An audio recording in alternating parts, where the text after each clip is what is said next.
Tom will speak about becoming a dad through the services of an agency, working with an agency. Jeff will speak about independent surrogacy, right? And then Robin is going to talk about her experience as a gestational carrier, and Stephanie and her experience as an egg donor. My name is Tom Fiorella. I work in public relations here in the city. My partner could not make it today. He's traveling on business, coming back. We have a son who's now 7 months old through surrogacy. He's wonderful. He's beautiful. He's very charming, and like almost every other baby, I guess. And I wanted to go off topic a little bit and tell people a little bit about the process that we went through to decide to go with surrogacy, and then tell you a little bit about our experience with the surrogates. We considered a whole bunch of things. We considered, first of all, adoption. But as some of you who might be doing the research now know, there's a limited number of countries that, quote, single men can adopt from. And we had visited a fertility conference around 2006. And we found that, and speaking with some of the experts there, that some of those countries had some problems. One of them was Guatemala, another is Vietnam. We looked into Brazil because my partner is Brazilian. You can look into that, but there are issues there that for us we didn't quite feel comfortable with some of the press and some of the other things that we were hearing about in terms of international adoption. We also met at one of those conferences a woman who's an expert in adoption medicine, and heard her perspective, which is not the only one, on some of the health issues of some babies that are available for adoption in the U.S. There's a lot less babies now than there were many years ago. We decided that perhaps either surrogacy or foster adoption might be good.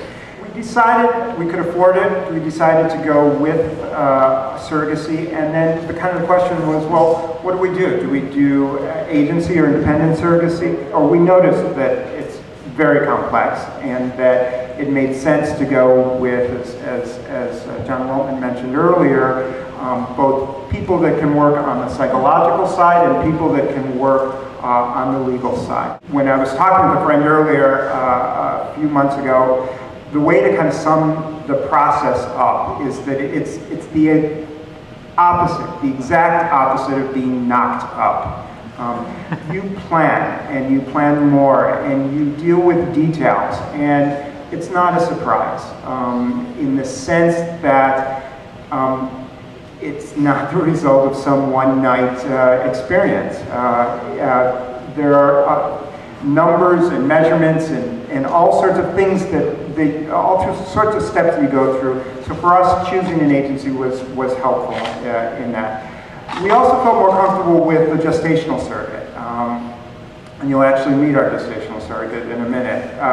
And it was important to us that the egg donor and the surrogate be different people, because from what we had read, the law, it's cleaner, it's clearer, that there's less of a chance that something wrong might happen, or that someone might be going through things that they didn't anticipate as one of or the woman involved in this process. And so we were pretty convinced early on that it made sense to go with, for us, with the gestational surrogacy. There are a lot of great agencies to choose from. We chose one that's here. We had a great experience. We loved our social worker. We appreciated very much the hard work that people put into the legal work, into the planning, and into the getting us thinking. And that's not quite a good phrase, but into the process of getting us thinking about what was going to happen next, or what was going to happen a few months from now.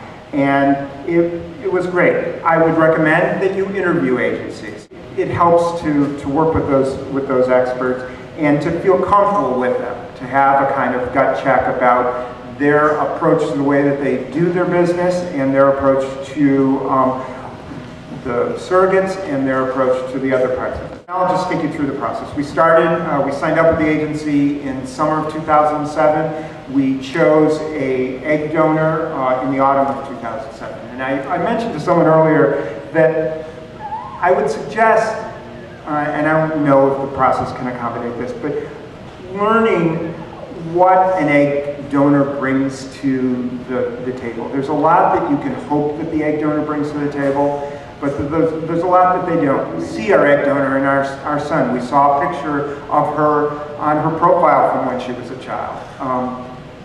But it's not, I don't know how to say it other than it's not everything you think, and it's different than you think. So it's good to talk with a geneticist or talk with people about what the egg donor is bringing, and that's yet another reason to work with a good either agency or fertility clinic that might be providing that information. We wanted to meet the egg donor. We had been convinced by the agency that it was important to have some kind of connection for the reasons that John mentioned earlier.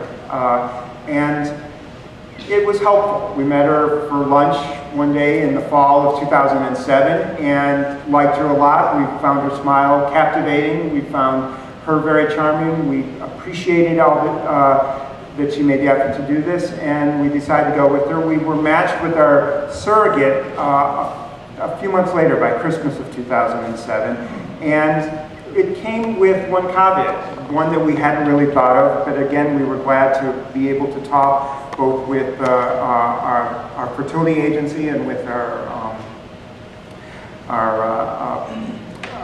surrogacy agency about that she didn't want to do a type of medical procedure that we thought might be a possibility. So we had to sort that out. It was great, again, to have the experts around to tell you, to talk with you about that. We met her in person in Ohio on President's Weekend in 2008, and we found her smart and charming and conscientious and a very good mother, and you may find that as well when you meet her. And we spoke weekly.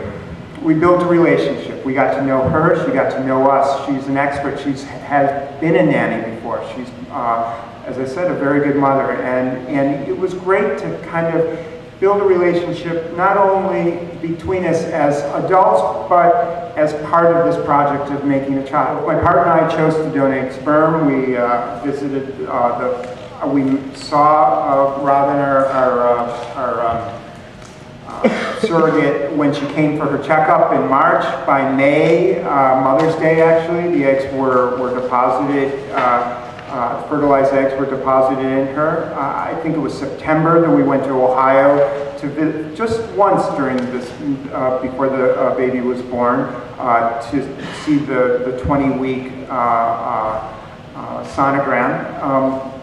It was great to learn about the process, to see what Robin was going through. And then we saw Robin socially once more with her daughter. She came to visit us in New York that fall. Again, to build a relationship, to have a good time, I think she gave us all sorts of advice at that time about what kinds of things to buy and what not to buy as we were anticipating the baby. It was great. Heard, I guess on the 20th or so of January, that it was time, that if she didn't have the baby that night, she was going to have it the next morning. And Robin was amazing and a real trooper, and dealt with my partner, who was kind of cowering in the corner at certain points during the procedure, and with me, who was, you know, jabbering away about Food Network just to kind of keep her focused and keep it social in this birthing room. And then he was born. I was pretty quick. Actually, people in the hospital were wonderful.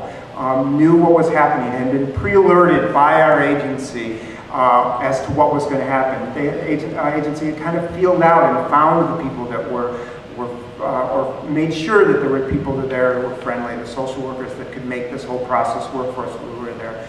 We left a few days later, and that's it. We've visited with Robin a few times since, including this weekend and a few weekends, June, I guess. And it's been a great process, and it's not quite as both sentimental as people think it is, or as scary.